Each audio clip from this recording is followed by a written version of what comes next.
네, 공식 선거운동이 시작된 후 첫 주말 유세가 있었죠. 후보자들은 때 아닌 폭염에도 아랑곳하지 않고 뜨거운 유세전을 펼쳤습니다.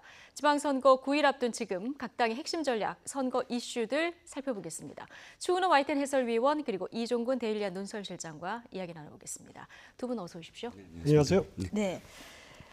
뭐 웬만하면 지방선거가 묻히기가 굉장히 힘든데 지금 한반도 평화라는 초대형 이슈가 지금 터져 있어가지고요. 그렇습니다. 이 후보들이 유세전 하면서 굉장히 힘들었을 것 같습니다. 그렇습니다. 기본적으로 지방선거라는 것은 그 지역 일꾼을 뽑는 선거입니다. 그래서 내 삶과 또 주민의 삶과 직결된 문제들을 다루는 일꾼들을 뽑는 선거이기 때문에 기본적으로는 중앙 정치가 너무 많은 영향을 미치는 것은 저는 개인적으로 좀 바람직한 현상은 아니다라는 생각은 합니다. 예. 그래도 지방선거, 문재인 정부 출범 이후 1년 만에 치러지는 선거이기 때문에 굉장히 의미를 중앙 정치가 개입할 수 있는 요인이 상당히 많을 수밖에 없는 예. 거죠.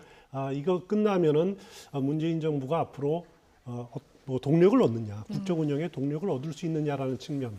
그리고 또 하나는 선거 결과에 따라서는 정치권의 개편이 이루어질 가능성이 크다라는 점이죠. 예. 그리고 또 하나는 그 잠재적인 대선 후보들이 몇 분이 이번에 출마하지 않았습니까? 예. 그분들의 성적표에 따라서 앞으로 그분들의 그 부침이 어떻게 되느냐 이런 부분들이 관여가 아주 개입돼 있기 때문에 중앙선거가 깊숙이 개입될 수밖에 없는 그런 구조가 돼 있는 것은 사실입니다.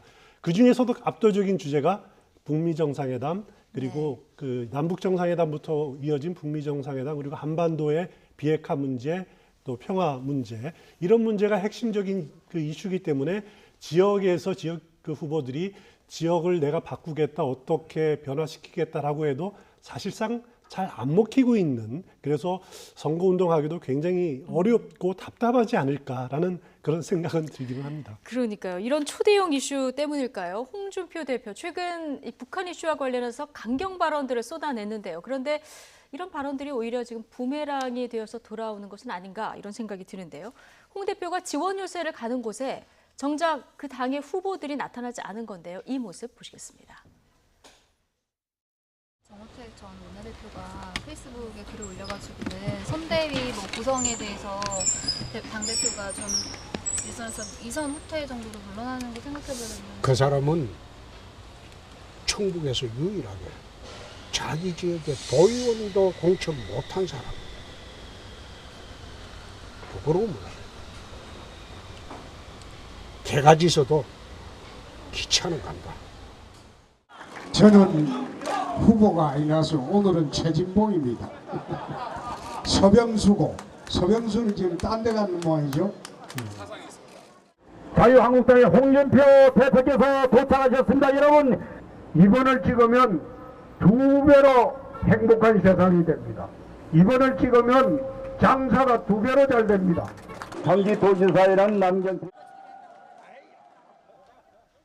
네, 보통은 선거 때 되면은 대표님 한번 오셔서 뭐 유세해 주세요. 이게 보통인데 지금 보면은 대표님이 내려갔는데 후보들이 안 보이는 굉장히 이례적인 현상이 나타나고 있지 않습니까? 네. 대표님을 왜 그렇게 앙망하냐 하면 사실은 지자체는 사실 그 중앙의 언론들이 주목을 안 받는 곳도 많습니다. 그런데 대표가 한번 유세를 하면 중앙의 언론들도 함께 움직이는 경우가 있거든요. 네. 그러면 그 유세 현장에서 어찌됐든 뭐 동영상이 한 번 더 찍힐 수도 있고 이 이슈가 한 번이라도 더 나갈 수가 있는 것이죠. 그런데 지금 홍준표 대표 동영상으로는 사실 서병수 후보만 찾았지만 4군데에서 사실 후보가 없었습니다. 예. 정확하게 김기현 울산시장 후보의 그 사무실에서 사실은 선거 사무실에서 간담회를 열었는데 본인은 없는 간담회가 열렸고요. 또 뭐 충남 쪽에 그 이인재 후보도 마찬가지였고 남경필 후보, 서병수 후보까지 굵직한 광역단체 4곳에서 사실은 후보가 기피하는 현상. 어떤 언론에서 이렇게 표현하더라고요. 홍준표 경계론이 내렸다. 후보들 예. 간에 뭐 이렇게 표현이 되는데 그만큼 현장에서의 사실은 반응이 후보들로 하여금 그렇게 만들었을 겁니다. 왜냐하면 선거 현장이라는 건 사실 정치인들이 가장 크게 유권자들의 민낯과 생생한 목소리를 듣는 곳이거든요. 예. 그런데 거기서 안 먹힌다? 그러면 바로 후보들이 이건 안 돼라고 느낄 수밖에 없는 상황이니까 현장에서의 비토 분위기가 사실은 홍준표 대표를 이렇게 경계론까지 나온 상황이 아니겠느냐 싶은 거죠. 예, 뭐 정우택 의원과 설전 벌이면서 개가지조도 간다. 강행 의사 계속 밝혔었는데 그렇죠. 결국은 이제 지원 유세 중단하겠다. SNS에 밝혔습니다. 뭐 이건 지금 말씀하신 대로 현장에서의 이런 어떤 분위기 이걸 홍 대표 스스로 느껴서 이제 바뀐 걸까요? 그렇습니다. 일단 홍준표 대표가 공식 선거운동전이 시작되고 나서는 경부선 유세라고 해서 일단 1박 2일 유세를 지연 유세를 하지 않았습니까?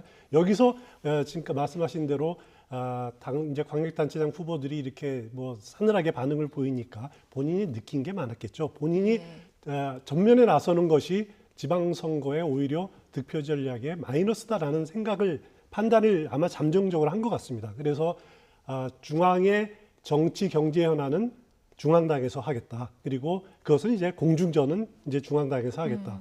그리고 지역의 민생 문제 또 지역의 문제는 지역당에서 지역의 후보들이 적극적으로 해라. 지상전은 예. 지역에서 해라. 이렇게 이중적인 전략을 쓰겠다라고 명분은 그렇게 합니다만은 예. 일단 홍준표 대표가 현장의 목소리를 감안해서 일단은 잠정적으로 지원 유세를 후퇴하는 중단하는 형식을 취했는데 이게 선거 전 끝까지 가지는 않을 겁니다.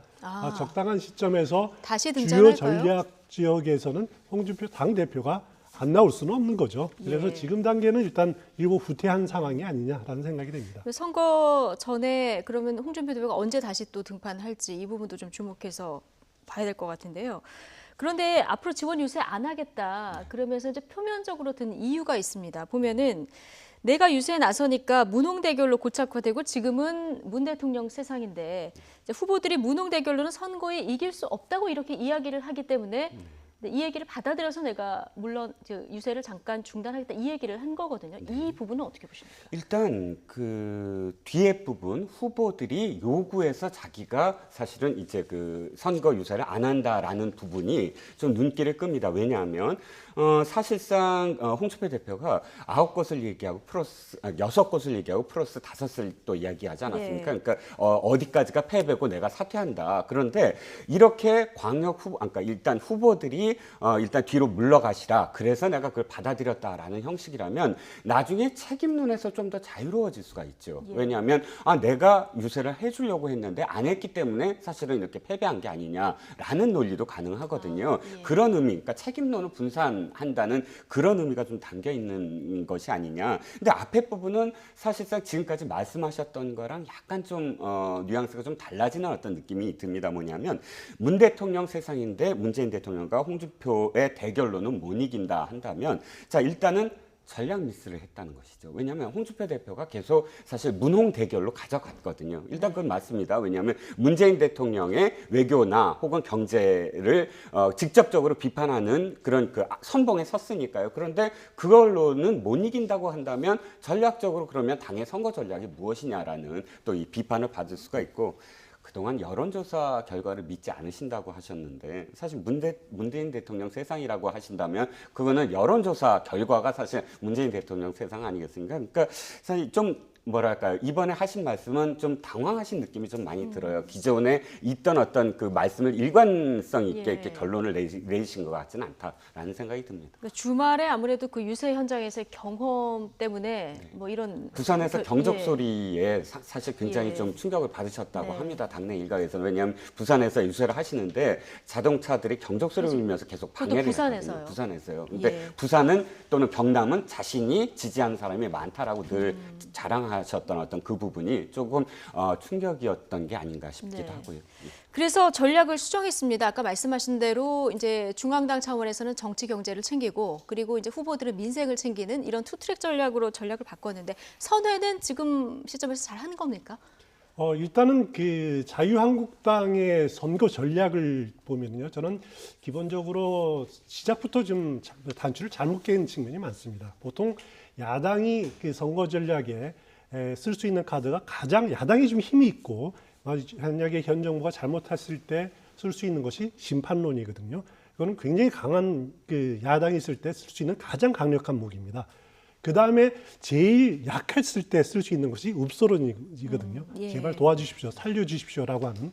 그리고 그 중간 정도에 쓸 수 있는 것이 거대 여당 정권의 독주를 견제하도록 힘을 주십시오라고 하는 견제론을 쓸 수 있는, 크게 세 가지로 나눌 수 있는데, 홍준표 대표와 자유한국당의 초기의 전략이 일관되게 그 심판론을 내세우다가 요즘 차츰 그 견제론 이야기를 많이 합니다. 특히 이제 김성태 원내대표 경우로 해서 견제 균형감을 찾아 주십시오.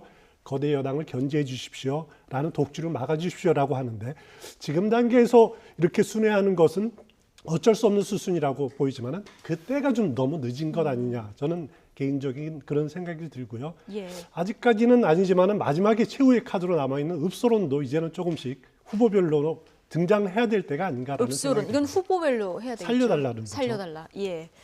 자, 어쨌든 홍준표 대표는 지원 유세 중단 결정을 내렸고요. 이걸 이제 선거 전략으로 다시 바꿨습니다. 정치권에서 특히 한국당 내에서는 어떤 얘기가 나오고 있고 또 다른 당에서는 어떻게 보고 있는지 이 반응 들어보시죠. 일단 홍 대표께서 지금 그렇게 하시는 것이 훨씬 더 선거에서 유리하다라고 판단하신 거라고 봅니다. 네네. 그리고 그런 분위기도 일선에서는 없지 않아 조금 있고요. 그런 점에서 지금 저희들에게는 분명히 뭐 플러스가 될 거라고 저는 생각을 하고 있습니다. 민심 이탈만 가속화하는 결과로 나타나고 있고, 이를 직감한 후보들이 홍준표 대표의 문재인 정부를 향한 과도한 비난에 식은땀을 흘리며 바쁜 일정에도 피해 다니기 급급하고 있습니다. 그건 저랑 결정이라고 봅니다. 김정은하고 트럼프도 예측이 상당히 어려운 정치인인데 홍 대표는 그 한 수 위 같아요. 어디로 튈지 모르고. 지원 유세 자체가 문제가 아니라 홍 대표가 말하는 거, 입을 여는 것 자체를 다 지금 우려하는 거 아닙니까? 근데 또 홍 대표가 SNS에 글 올리고 이런 충분히 있을 수 있고, 그건 유색하는 거랑 비슷한 거기 때문에 어쨌든 아무튼 홍 대표 인내심이 어디까지 가는지 좀 궁금합니다. 예. 네, 지원 유세 중단, 같은 당 내에서도 이것이 플러스가 될 것이다, 이런 목소리가 지금 나오고 있거든요. 네, 그렇습니다. 그런데 사실 다른 당에서 잘했다 못했다 한다는 건 별 의미가 없어 예. 보이고요. 왜냐하면 잘했다고 한다면 자신들한테 불리한 거 아닙니까? 못했다고 한다면 자신한테 유리한 거고요. 지금 자신의 당의 어떤 이익이 우선하는 지금 선거판이기 때문에 타당의 어떤 행위에 대해서 이렇게 평가하는 건 좀 그렇고요. 저는 이렇게 생각합니다. 홍준표 대표의 발언이라든지 혹은 유세라는 것은 이미 변수가 아니라 상수가 돼 있다. 그러니까 이미지 때문이지, 예. 이미지가 이미 고착화돼 있는데 유세장에 안 나간다고 해서 더 플러스가 되거나 유세장에 나간다고 해서 더 마이너스가 되거나 하는 것은 아니거든요. 중요한 건 사실은 전략입니다. 당의 선거 전략이 제대로 서 있느냐에 대한 문제, 아까 말씀하셨던 부분이지만 되풀이한다면 모두의 맨 처음 앵커가 뭘 물어보셨냐면, 자, 북핵 이슈 때문에 모든 게 블랙홀로 빨려 들어가는 게 아니냐는 뉘앙스로 말씀하셨잖아요. 그러면 더 정확하게 표현이 돼야 된다고 저는 생각합니다. 네. 북핵 이슈 때문에 어떠한 이슈가 빨려 들어가느냐. 이게 왜 중요하냐면 지금 야당의 또 대권 주자급의 어떤 대표라든지 후보들이 나중에 이유가 돼요.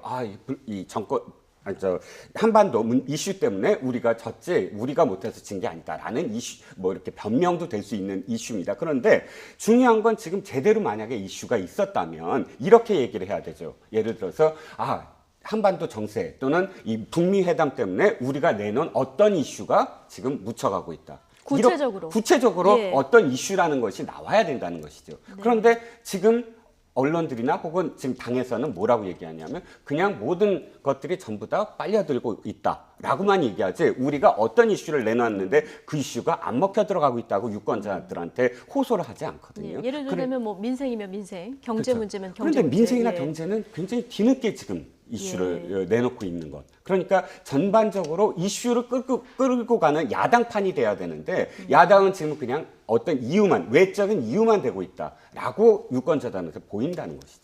그렇군요. 조금 전 이제 하태경 의원이 홍 대표 인내심이 어디까지 이제 가는지 궁금하다, 이런 얘기를 했는데, 이건 앞서 추은호 위원께서 뭐 중간에는 홍 대표가 다시 등장할 수도 있다. 이 얘기하고 좀 분석이 비슷한 것 같다. 홍준표 대표의 개인적인 예. 캐릭터를 봤을 때 네. 가만히 있지 못하는 분이거든요. 예. 그래서 선거전이 이게 뭐 한 일주일, 뭐 9일 남았는데 그렇습니다. 이번 주 홍 중에 대표에겐 아마 긴 시간이에요. 자연스럽게 또 복귀할 가능성이 높습니다. 그렇군요. 자, 여당의 추미애 대표, 홍준표 대표 때리기에 나섰는데 여기에 또 가만히 있을 홍준표 대표가 아니죠. 두 대표의 설전 내용도 들어보시죠. 염치가 있으면 도지사 후보를 내지 못할 겁니다. 근데 염치는 알아요. 그러니까 당 대표가 동쪽으로 가면 도지사 후보는 서쪽으로 가고, 당 대표가 부산에 해운대에 나타나면 부산시장 후보는 서쪽으로 내빼버리고, 네, 그렇게 염치는 좀 있는 것 같습니다. 네. 민주당 대표가 이런 이야기를 한 걸 내가 들었습니다. 물론 실수했겠죠. 김정은 대통령이라고 했어요. 부울경만 민주당이 차지하면 지역주의 정치가 타파가 된다. 그런 이야기를 했어요. 그런데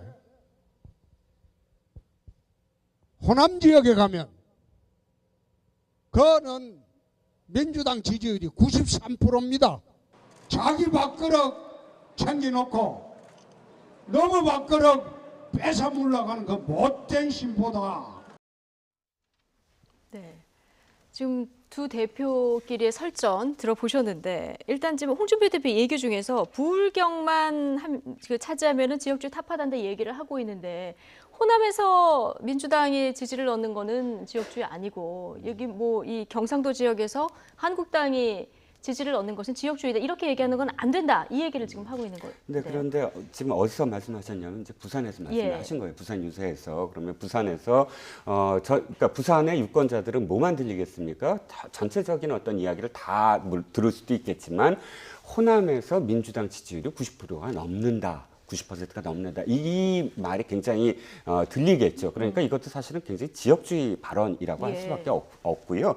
지금 이 여야가 바뀌었다라고 생각이 드는 부분이 이겁니다. 추미애 대표와 이제 그 홍준표 대표를 봤는데 원래 여당은 이길 수 있는 그런 지역을 중심으로 해서 사실 사수를 하는 것이고 야당은 이겨야 하는 곳에 가서 절박하게 공략을 해야 되거든요. 그런데 이게 거꾸로 됐습니다. 이번에 여당은 이겨야 되는 곳을 완전히 집중적으로 추미애 대표를 중심으로 해서 가고 있습니다. 이겨야 되는 곳이 어디냐면 부울경이죠.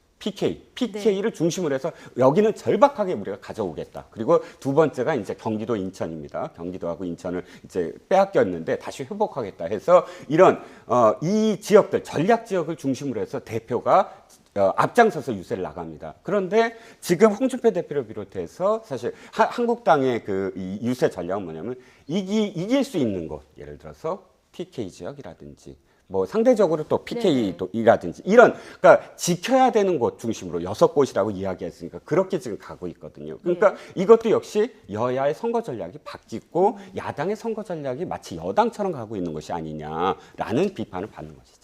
그런데 한국당 입장에서 지금 PK 쪽 그 민심을 가져오기도 쉽지는 않은 그런 상황이에요. 지금 굉장히 어려운 것은 사실인 것 같습니다. 지금 PK 지역에서 어떻게 보면 드루킹 댓글 조작 사건도 경남지사 선거에서 영향을 많이 미치지 않을 것인가라고 자유한국당은 기대를 했었습니다. 또 오히려 지금 더 벌어졌어요. 오히려 이제 특검 자체가 선거 이후에 진행이 될 예정이고 경찰 수사 과정에서 앞으로 뭐 폭발력 있는 그 이슈들이 나올 가능성이 없기 때문에 어느 선 이 정도로 마무리되는 것 같고요. 오히려 김경수라는 이름을 더 알리는 그런 그 자유한국당으로서는 바람직하지 않은 결과를 낳은 측면이 있는 거고 오히려 그 경남 지역이나 이제 부산, 울산 그 경남 지역에서도 힘 있는 후보 그러니까 경제를 살릴 수 있는 특히 경남 지역 같은 경우에는 조선 산업 때문에 그 큰 위기에 있지 않습니까? 울산도 마찬가지고요. 그렇죠. 경제를 살릴 수 있는 힘 있는 여당 후보론이 상당히 지금까지는 먹히고 있는 것이 사실인 것 같습니다. 지금 여론조사를 보면요. 이런 부분들을 자유한국당이 어떻게 설득력 있게 책임론이나 견제론을 내세워서 뒤집어 엎을 수 있느냐라는 것이 지금 PK 선거의 가장 큰 핵심이 아니냐 개인적으로 예. 그렇게 봅니다. 네, 어쨌든 홍준표 대표 당의 이제 뭐 선거 전략을 위해서 유세는 안 하겠다 얘기를 했는데 어쨌든 유세만 안 할 뿐 지금 보면은 한반도 상황에 대해서 여전히 좀 부정적인 생각은 갖고 계신 것 같습니다. 오늘 자신의 SNS에 남긴 그 상황을 보면은 지금 북미 회담이 미국 회담이 굉장히 이상한 방향으로 가고 있다 이렇게 비판을 했고요. 국가의 100년 대계인 안보가 무너지고 있다.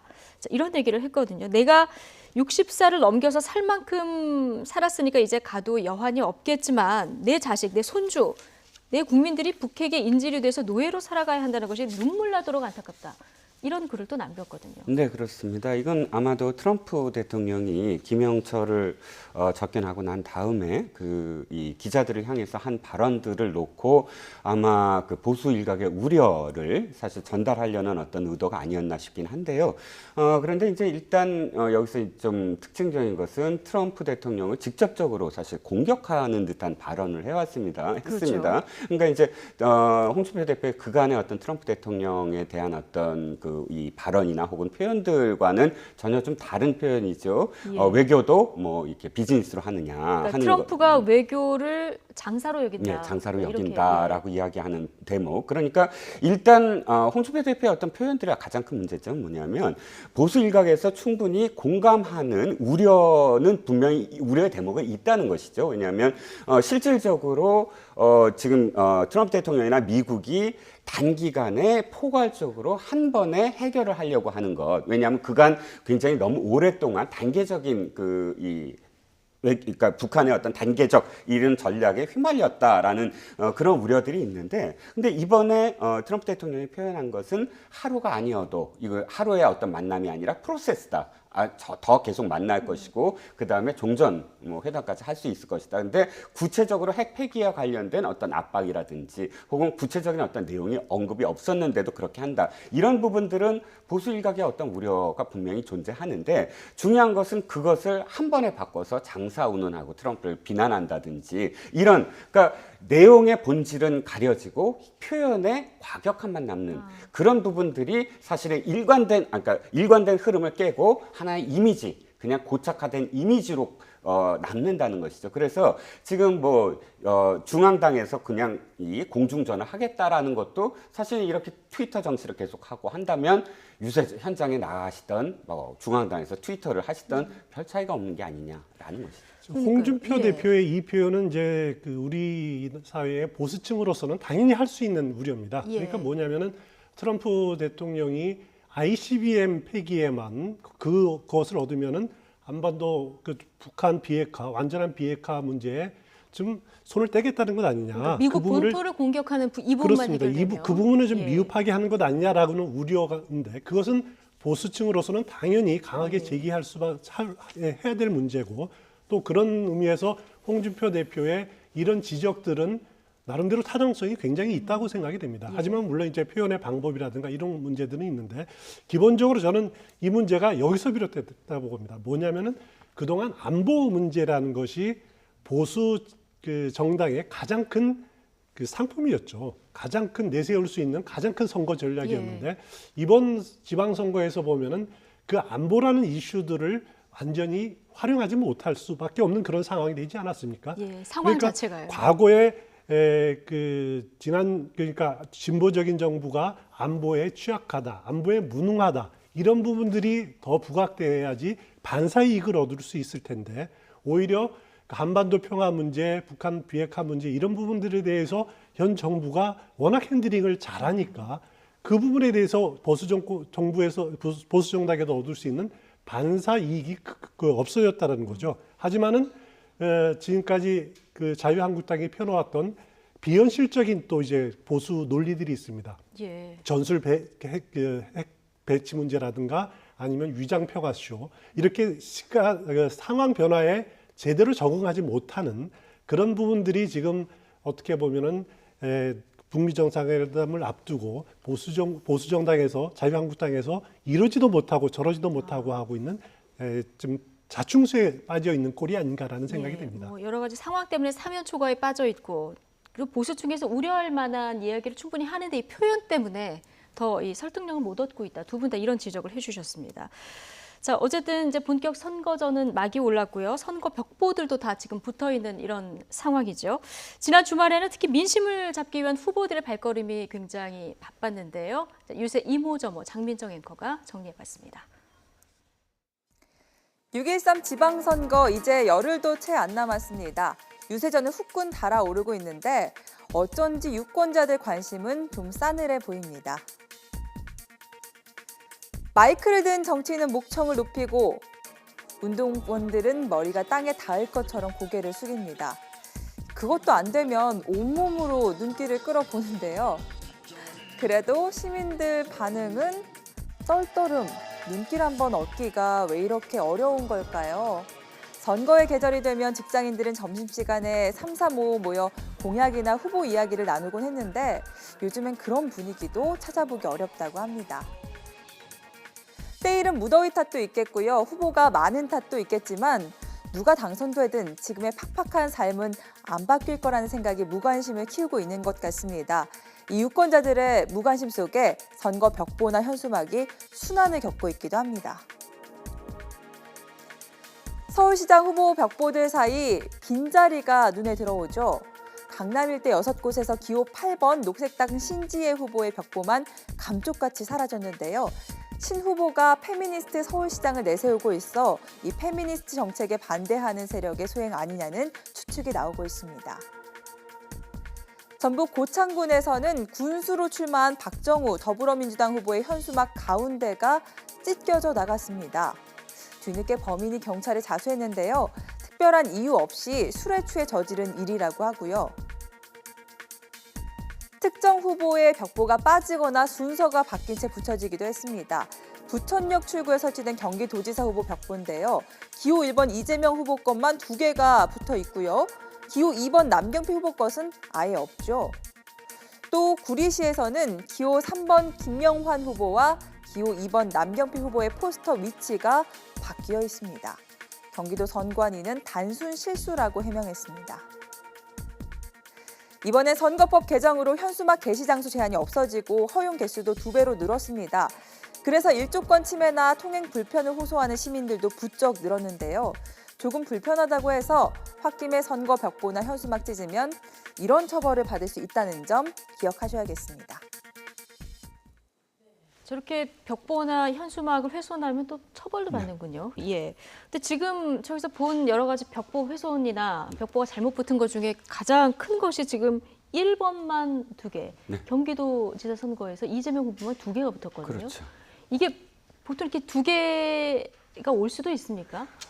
일단 선관위에서는 이렇게 이야기를 합니다. 그러니까 이제 그 도선관위나 시선관위에서 읍면 동단위 선관위까지 가서 인부들을 고용해서 그 선거 벽보를 붙이는데 다만 현장에서 사진을 찍거나 해서 인증을 해서 제대로 붙였는지에 대한 어떤 데이터를 확보를 하고 거기에 대해서 사전에 어떤 검증을 한다 이런 어떤 회신이 왔습니다. 그런데 문제는 이 2가지 경우였죠. 남경필 후보의 경우 김영환 후보하고 이 2번째, 3번째가 2, 3번이 바뀌었죠. 아예 바뀌었던 것과 그것이 이제 구리시의 어떤 아파트에서 그렇게 됐고요. 그다음에 좀 전에 말씀하셨던 건 부천역에서 오전 2시에부터 5시까지 10시까지 오전 5시부터 10시까지 한 5시간 동안을 1번 이재명 후보 것만 그러니까 남경필 후보 것만 없이 이재명 후보가 2개 붙었는데 남경필 후보 측에서는 고의다라고 이제 강력하게 항의를 합니다. 상식적으로 봤을 땐 사실 2, 3위가 이렇게 그 혼돈이 될 수는 있어도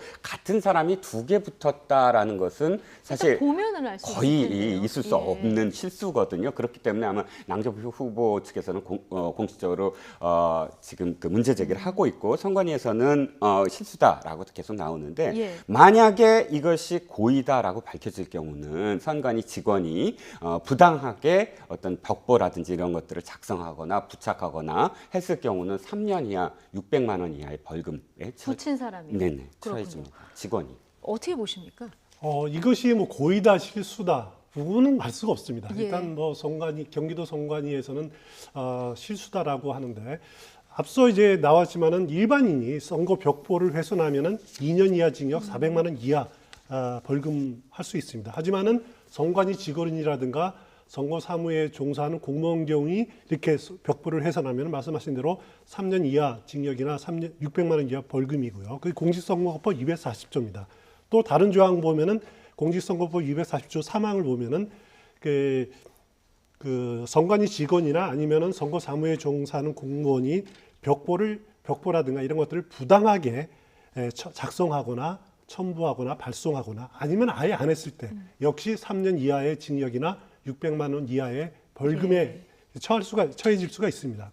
선관위가 만약에 뭐 어떻게 조사를 해서 그 고의성을 밝혀낼지 또는 검찰 수사를 이어질지는 잘 모르겠습니다만은 이것이 그냥 정말 앞으로 있어서는 안 될 일이죠. 기본적으로 누구나 확인 가능한 이 부분들을 이런 잘못을 했다는 것은 선관위도 한번 만약에 뭐 동사무소에서 주민센터에 맡겼을 수도 있는 부분들인데 한번 꼼꼼하게 살펴봐야 될 부분이 아닌가 싶습니다. 조금 더 신중하게 모든 작업 하나. 왜냐하면 지금 그 유인물을 홍보물을 또 우편으로 발송하는 그런 업무도 남아 있거든요. 그렇죠. 그 과정에서 또 이제 남경필 후보의 것이 또 빠져 있다. 이런 지금 지적들도 또 나오고 있는 상황이기 때문에 앞으로 선관위가 해야 될 일이 많습니다.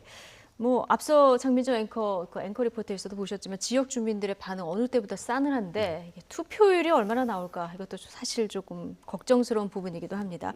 자, 이번에 지역별로 좀 상황을 살펴보겠습니다. 먼저 이제 서울부터 좀 볼 텐데요. 어제 용산에서 건물이 붕괴되는 이제 대형 사고가 있지 않았습니까? 서울시장 후보들 당장 이 현장으로 달려갔는데 김문수, 안철수 두 후보는 이제 박원순 시장의 재개발 정책 때문에 이게 일어났다. 목소리를 모아서 이렇게 비판을 했습니다. 어떻게 보셨습니까? 일단 지난번 서울시장 후보 토론회에서도 재개발 문제는 안철수 후보와 김문수 후보가 박원순 후보를 굉장히 공략하는 어떤 큰 이슈였던 거예요. 그래서 아마도 안철수 후보, 김문수 후보가 이 용산 사고 현장에 나가서 다시 한번 그 재개발 문제를 언급할 수 있는 기회가 되지 않았나 싶고요. 다행스럽게 어쨌든 인명사고는 없었는데 다만 이제 박원순 후보 입장에서는 굉장히 악재임에는 틀림이 없죠. 큰 사고가 났고 또 용산구청에 신고를 했다는 것입니다. 지난달에 입주한 상인이 이 금간 이 건물의 벽을 사진을 찍어서 용산구청에 이미 사진과 함께 신고를 했는데도 불구하고 박원순 시장의 박원순 후보의 표현에 의하면 구청이 그걸 모르고 있었다. 그 자리에서 그렇게 이야기했거든요. 그런데 용산구청장은 당시에 이제 더불어민주당 소속이었고요. 그렇기 때문에 어쨌든 뭐 얼만큼 큰 어떤 영향을 미칠지는 모르지만 박원순 후보 입장에서는 유쾌하지 아니한 정말 뭐 있어서는 안 될 그런 악재임에는 분명합니다. 악재이긴 한데요. 실제로 박원순 후보 득표율에 영향이 좀 있을까요?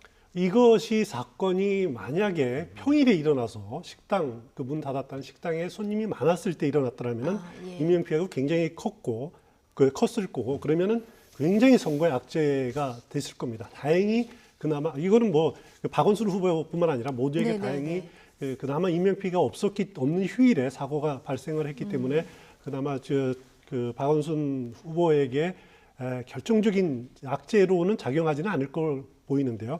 그렇지만 이제 그 김문수, 안철수 후보들이 이것은 박원순 후보의 도시 재생 사업에 기본적으로 잘못되어 있기 때문에 지적이다라고 하는 부분들인데 일부분은 그 부분 지적이 타당성은 있습니다. 뭐냐면은 박원순 후보의 도시 재생 사업의 기본은 뭐냐면은 과거처럼 대규모 이렇게 그 개발 사업은 안 하겠다. 뉴타운이라든가 대규모 재건축, 재개발은 안 하겠다. 그리고 남아 있는 지역에 낙후된 지역이라도 그 지역에 문화, 역사, 사람이 가급적 보존시키는 그런 식으로 도시 재생을 하겠다는 거거든요. 대표적인 게 세운상가라든가 뭐 이런 것들이죠. 이 지역, 이 사고가 발생한 용산 지역은 마침 그 박원순 후보가 시장 때 말한 도시 재생 사업 그 지역은 아닙니다. 용산 전자상가 지역은 도심 재생 사업 지역에 포함되어 있지만은 거기서는 벗어나 있는 지역이긴 하지만은 기본적인 박원순 시장의 그 시정 운영 자체가 도시 재생 사업의 철학 자체가 가급적 큰 마구 허물고 하는 건 아니다라고 하는 거기 때문에 기본적으로 이런 사고가 발생할 개연성은 충분히 있다라는 점은 그런 다른 후보들의 지적은 나름 일리가 좀 있다라고 귀담아 생각이 필요가 됩니다. 있다. 예. 그런데 박원순 후보요. 4년 전에는 배낭 메고 나홀로 이제 유세를 다니지 않았습니까? 근데 지금은 뭐 유세 차량도 동원하고 같은 당의 이제 다른 후보들의 지원 유세도 한단 말이죠. 굉장히 많이 달라졌습니다. 네. 표현도 달라지셨어요. 보니까 유세를 현장에 가서 직접적으로 말씀하시는 게 나는 그러니까 야전 사령관이다라고 말씀하시기 저는 상당히 눈에 들어옵니다. 왜냐하면 4년 전이나 그 전에 사실 보궐선거에서는 당의 지지율이 좀 지금처럼 그렇게 높지 않았습니다. 그래서 당과 일단 거리를 두고 나는 이제 어떤 의미에서는 제3의 후보다 이런 어떤 이미지를 많이 보였고요. 지난번에는 또 이제 세월호 사건 이후에 벌어졌던 지방선거이기는 하나 그럼에도 불구하고 지상전을 하겠다. 공중전 그러니까 뭐 이 당에서 이렇게 지원 나오는 것을 좀 거리를 두겠다 이런 어떤 상황이었고 일단 당선도 되셨고요. 그런데 문제는 이겁니다. 실제로 대선 후보에 나가 보니까 자신의 세력이 없더라. 사실 대선 후보는 당의 경선이라는 과정을 한번 겪어야 되는데 당의 경선 과정을 겪으면서 뼈저리게 아마 느끼셨을 겁니다. 당의 자신을 지지하는 어떤 최소한의 어떤 세력이라든지 혹은 의원들 예를 들어서 110 몇 명이지만 거기에 나를 지원하는 의원이 몇 명이냐. 그렇다면 이런 행보는 차기 대권을 좀 염두에 둔 행보다 이렇게 볼 수 있을까요? 충분히 그것을 그러니까 이제 현실 정치인으로서 정치에 대한 어떤 그런 이 야전 사령관이라는 건 사실 정치적인 멘트거든요. 그러니까 강남 3구를 중심으로 해서 우리가 지금까지 우리가 이 민주당이 졌던 그런 선거에서 내가 앞장서서 강남 3구의 구청장을 만들겠다라는 선언이거든요. 그렇다면 굉장히 거기에 대한 업적으로서 나는 또 다른 꿈을 꾸겠다라고 이렇게 표현하는 또 일면이 있겠죠. 그렇군요. 어쨌든 박원순 시장 지금 여론조사에서는 뭐 1위를 굉장히 큰 차이로 1위를 달리고 있는 이런 상황인데 그러다 보니까 이제 김문수, 안철수 두 후보의 단일화 얘기가 계속 나오고 있는 상황입니다. 뭐 공교롭게도 슬로건은 먼저 단일화가 됐는데 이거 지금 두 사람의 단일화 가능성이 뭐 물 건너갔다고 봐야 됩니까? 아직 살아있다고 볼 수 있습니까? 저는 애초부터 단일화 안 될 거라고 계속 이제 주장을 처음부터요. 했고 이렇게 예상을 해왔는데 왜냐하면은 또 단일화가 돼야 된다는 명분은 하나밖에 없습니다. 박원순 시장의 삼선을 막아야 된다라는 그 논리밖에 없습니다. 하지만은 현실적인 문제를 보면은 어떻게 보면 서울시장 후보라는 것이 각 당의 지방선거의 대표주자 같은 역할이거든요. 만약에 서울시장이 물러났을 경우, 누가 둘 중에 하나가 물러났을 경우 다른 선거들은 어떻게 치르느냐. 구청장 선거, 그 시의원, 도의원 선거는 어떤 얼굴로 치를 수 있겠느냐라는 문제죠. 특히 바른미래당 경우에는 거의 전국 선거에서 유일하게 지금 하나 볼 수 있는 것이 서울시장 안철수 후보밖에 없는데 그러면 전국 선거 자체를 다 포기하는 거나 마찬가지 그런 그 부정적인 효과가 클 겁니다. 그래서 안 될 거라는 의미 하나. 두 번째는 개인들의 정치적인 이해하고 너무 밀접하게 관계가 돼 있다는 거죠.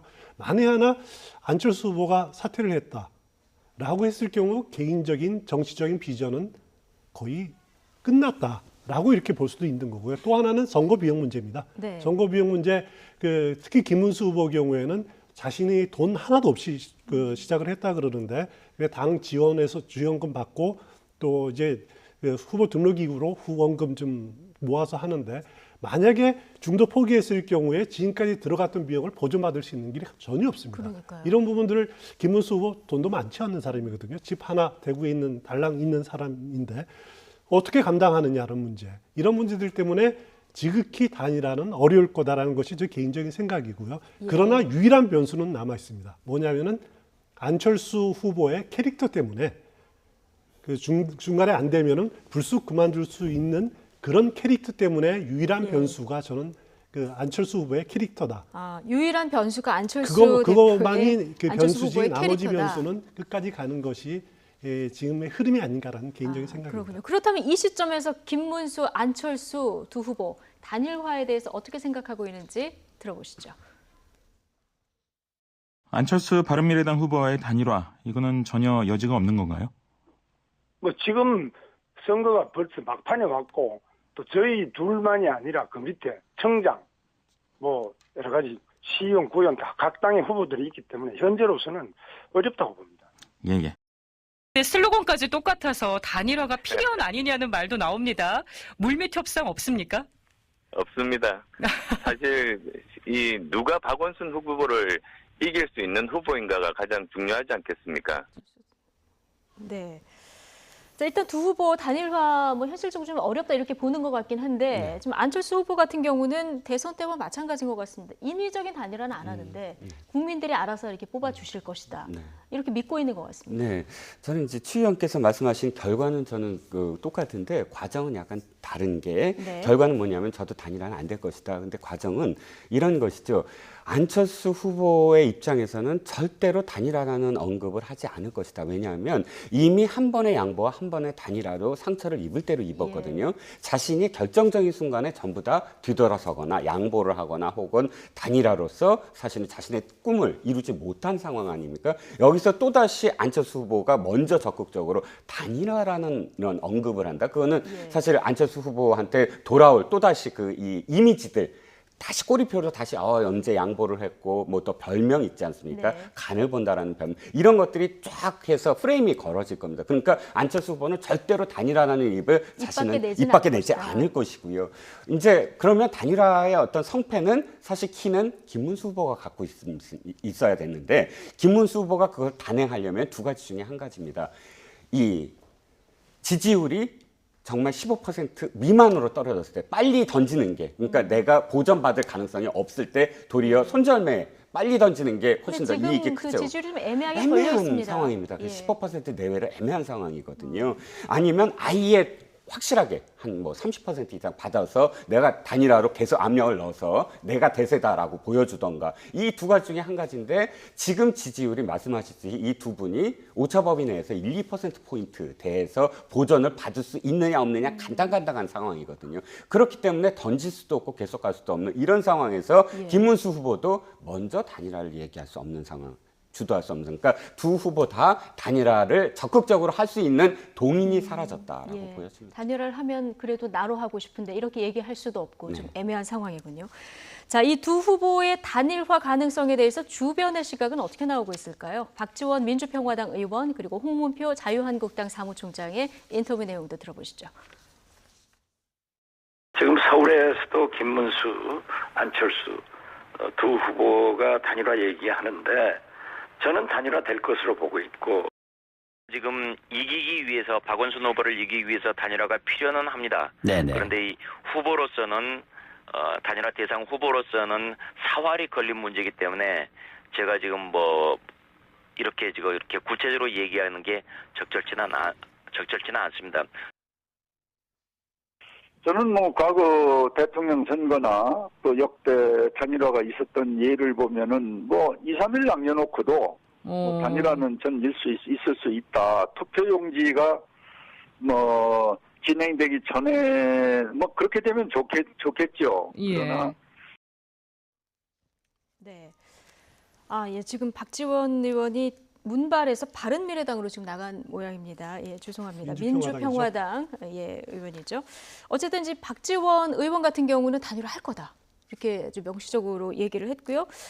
뭐 다른 당 후보들도 다른 당 그 의원들도 보면은 가능성이 있다는 식으로 얘기를 하고 있거든요. 근데 현실적으로 보면 지금 사전 투표가 금요일부터인가요? 그렇습니다. 금토 일틀이 진행이 되고요. 그리고 현실적으로 언제까지 할 수 있는 거예요? 현실적이야 그 마지막 당일날 그 전날 그냥 사퇴를 해도 상관은 없습니다. 그렇지만 일단 투표용지는 인쇄된 상태고요. 그렇기 때문에 단일화가 한 차례 이렇게 반감이 될 수밖에 없는 거고 사전 투표용지는 아무래도 가서 현장에서 교부를 하지 않습니까? 그렇기 때문에 나름대로 어떻게 보면은 단일화 효과를 얻으려면은 사전 투표 직전까지는 돼야 된다라는 것이 일반적인 건데 그렇다면 문제는 뭐냐면은 단일화했을 경우에 시너지 효과가 과연 나느냐라는 문제가 또 있거든요. 한번 우리 지난 대선 경우를 한번 따져볼 필요가 있는데 지난 대선에서 서울에서 안철수 후보가 얻은 득표율이 22.7%입니다. 그리고 유승민 후보가 얻은 게 7.2%, 7.2 얼마이기 때문에 합치면 30%거든요. 홍준표 후보가 얻은 표가 20.6% 정도 됩니다. 20.2%가 됩니다. 서울에서요. 그렇습니다. 그 세 후보를 다 합치면은 과반이죠. 50%가 넘고 당시 문재인 후보가 42점 몇 %를 얻었는데 그렇지만 그런 그 세 명의 후보를 합친 것 같이 안철수, 유승민, 홍준표 표를 합친 것 같은 그 서울시장 단일화 그 표가 나올 것이냐, 저는 그렇게 나올 가능성이 별로 없다고 보고요. 그렇기 때문에 단일화 효과 되더라도 된다 하더라도 시너지 효과를 과연 이렇게 그 가까이 올라갈 수 있을 것인가라는 것 부분에 대해서 아직 자신을 못하고 있는 것이 아닌가라는 생각이 듭니다. 예. 안철수 후보는 구글 트렌드에서 내가 앞서고 있다 이렇게 주장을 하고 있거든요. 네. 근데 이 구글 트렌드는 이제 트럼프 대통령의 당선을 맞추기도 한 그런 곳입니다. 예. 자, 구글 트렌드가 뭐냐면 검색입니다. 검색어. 그러니까 예를 들어서 A라는 검색어가 얼만큼 많이 회자됐느냐를 놓고 수치화해서 이제 그 따지는 빅데이터인데, 이를테면 지금 말씀하셨듯이 트럼프 대통령과 이제 트럼프 후보와 힐러리 후보가 각축전을 벌일 때 구글 CEO가 이렇게 말을 했습니다. 구글 트렌드를 보면 알 수 있다. 근데 실제로 구글 트렌드에서 트럼프 후보가 훨씬 많이 언급이 됐거든요. 그리고 브렉시트도 맞췄다라고 구글에서는 자랑을 합니다. 당시에 여론조사는 전부 다 브렉시트가 부결될 것이라고 했는데, 구글 트렌드는 훨씬 더 찬성 쪽에 많은 어떤 검색어들이 많이 이제 빅데이터 있었죠. 분석을 하다 보니까 아무래도 언급이 많이 되는 많이 되는. 그런데 이제 문제는 여기에 있습니다. 그러니까 이 언급이 많이 된다는 건 두 가지가 다 동시에 존재한다는 거죠. 호감과 비호감. 그러니까 비호감이라는 것도 사실 그 예를 들어서 홍준표 대표를 좀 언급을 한다면, 홍준표 대표가 굉장히 많이 회자됐다. 그리고 검색이 많이 됐다고 해서 홍준표 대표의 지지가 꼭 많은 것이냐? 그건 또 아니거든요. 어떤 의미에서는 굉장히 또 막말을 해서 하고 검색을 많이 할 수도 있는 부분이라 실제로 지지가 가려면 관심에서 그것이 관심이 호감으로 바뀌어서 지지로 바뀌는 그런 과정들이 과학적으로 좀 더 있어야 되는 어떤 과정이라, 구글 트렌드가 꼭 나를 지지하는 그런 지지율이다라고 등가로 해서 말을 한다는 건 과학적이지 않다라는 것이 이제 전문가들의 얘기입니다. 예. 어쨌든 서울시장 후보는 이 두 후보가 안철수 후보와 김문수 후보가 단일화할 것인가, 단일화를 안 한다면 2위를 누가 할 것인가, 이 부분이 지금 더 관심인 것 같습니다. 경기도로 넘어가 보겠습니다. 자, 자유한국당이 이재명 후보 이른바 그 욕설 파일, 이것을 이제 홈페이지에 올려서 논란이 되지 않았습니까? 그렇습니다. 게시 중단 처분이 내려졌습니다.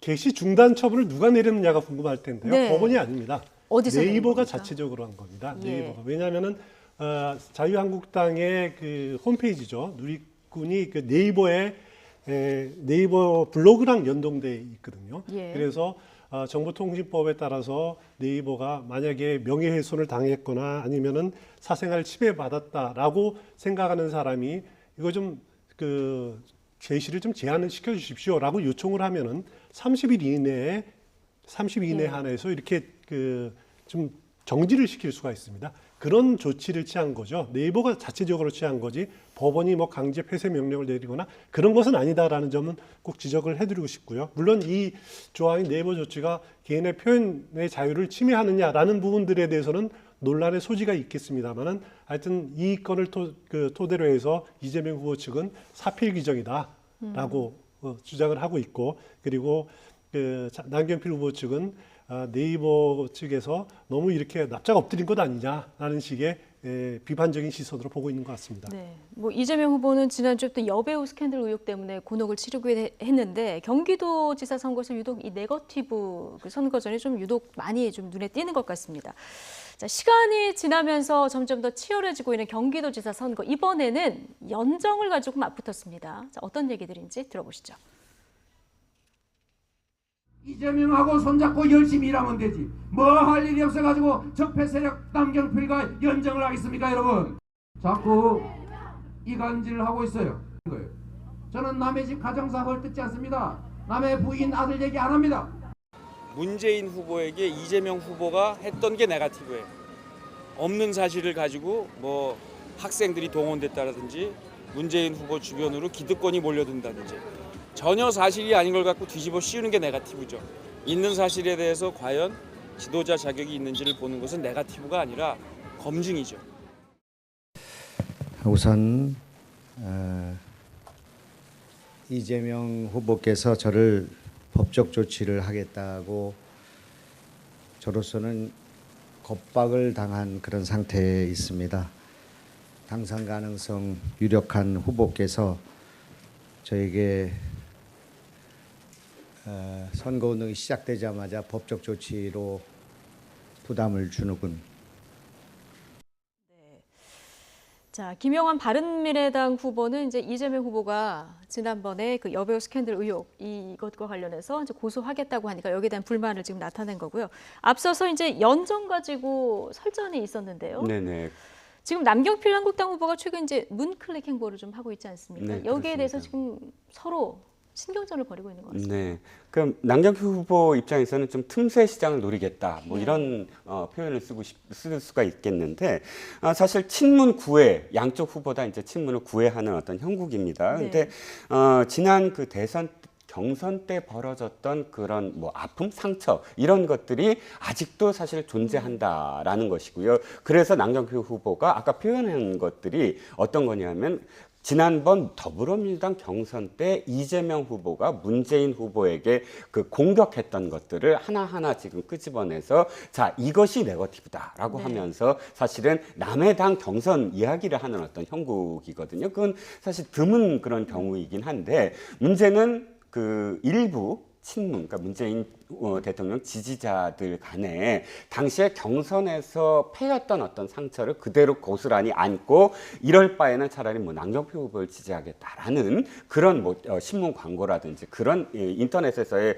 그 이 흐름들이 남경필 후보로 하여금 그렇다면 연정을 고리로 해서 이런 틈새를 노려야 되는 게 아니냐 이런 선거 전략으로 이어지는 것 같습니다. 그러니까 어찌됐든 지금 좀 연정이라는 고리를 한번 선거 전략으로 계속 이용하는 그런 상태가 아니냐 싶습니다. 예. 자, 송파울도 잠깐 살펴보면은 박종진 바른미래당 후보가 배현진 한국당 후보에게 단일화 제안하는 기자회견 하려다가 지도부가 만류를 해서 취소를 했다고 합니다. 그렇습니다. 박정진 후보 경우에는 아무래도 그 후보로 결정되기까지도 굉장히 그 우여곡절이 많지 않았습니까? 네. 손학규 고문희 전 대표가 과연 나올 것이냐라고 하는 부분들도 있었고 이번엔 또 불쑥 자유한국당 배현진 후보랑 후보 단일화 이야기를 해서 또 이제 그 지도부를 당황케 하고 있는데 아마 박종기 후보는 이런 생각을 하고 있는 것 같습니다. 그 손학규라는 그런 강한 상대하고 맞붙어야지 내가 클 수 있다. 그렇기 때문에 지난 그 과정에서도 이렇게 끝까지 버텼던 거고요. 그리고 선거전에 들어가서도 이렇게 계속 후보 단일화 이야기를 해야지 보수 후보 단일화 이야기해야지 자신이 화제의 중심, 뉴스의 중심이 설 수 있다라는 그런 전략을 쓰고 있는 것 같은데요. 하지만 제가 보기에는 그보다 더 중요한 것은 후보의 자신의 경쟁력입니다. 자신의 실력이고 자신의 컨텐츠를 어떻게 갖추느냐가 하는 것이 핵심이지 뉴스의 중심에 쓰고 또 어떤 상대와 그 맞서고 또 합치고 하는 그런 것이 선거의 본질은 아니다라는 점은 꼭 지적해두고 싶습니다. 어쨌든 바른미래당이 박정준 후보 공천 과정에서 이제 한번 내홍을 겪었었는데 지금도 이 바른미래당이 화학적으로 이제 결합이 된 것인가 이런 의문이 좀 들긴 합니다. 지금 유승민 대표 그리고 박주선 공동대표 뭐 공동 유세전을 이렇게 다 하긴 하는데 서로 다른 얘기를 지금 하고 있어요. 네, 그렇습니다. 어저께 강남역 일대에서 사실은 지금 안철수 후보, 유승민 대표, 박주선 대표 모두 다 서로 손을 잡고 유세를 치렀습니다. 그 모습만큼은 물리적으로 다시 화합하는 어떤 분위기이긴 하나 그러나 새 후보가 당의 어떤 이념과 관련해서는 전부 다 다른 표현을 쓰고 있다라는 것이죠. 특히 이제 보수의 그렇죠, 가치 부분에서요. 박주선 대표가 먼저 얘기를 했는데 일견 그런 항의는 타당해요. 뭐냐면 언론이 자꾸 보수와 관련해서 바른미래당의 포지셔닝을 보수로 해서 자유한국당과 함께 이렇게 기사화하다 보니까 자유한국당을 먼저 기사화하고 자신들은 기사화하지 않는다. 우린 중도니까 다른 걸로 봐달라라고 시작을 했는데 그 이야기가 나오자마자 이것은 이제 우리가 통합하는 것에 대한 사실 이 위반이다라고 이제 유승민 대표가 선을 긋지 않았습니까? 개혁 보수를 이야기하고 근데 그때 얘기했던 건 뭐냐면 합리적인 중도와 개혁적 보수가 우리 결합한 것이다라고 했는데 또 다시 그것과 관련해서 안철수 후보가 표현하기에는 합리적인 진보와 또 개혁적 보수가 결합했다라고 또 이야기를 하거든요. 사실 이 표현이 뭐 실수가 아니잖아요. 자신들이 생각하는 어떤 이념적인 뭐 포지셔닝을 각각 말을 하고 있다면 생각은 다 각각인데 어쨌든 선거를 위해 이렇게 잠시 모인 게 아니냐라는 눈초리를 봐줄 수가 있다는 것이죠. 그렇군요. 지방선거 이후에 이 보수를 중심으로 한 정계 개편이 어떻게 일어날지 이 부분도 좀 관심 있게 지켜봐야 될 것 같습니다. 마지막으로 이제 민주평화당 그리고 정의당도 지금 한창 유세전이 한창인데 지금 이 두 당은 호남을 두 당 다 공략을 하는데 지금 보면 대통령은 껴안고 민주당하고는 좀 거리 두고 이런 모습인 것 같습니다.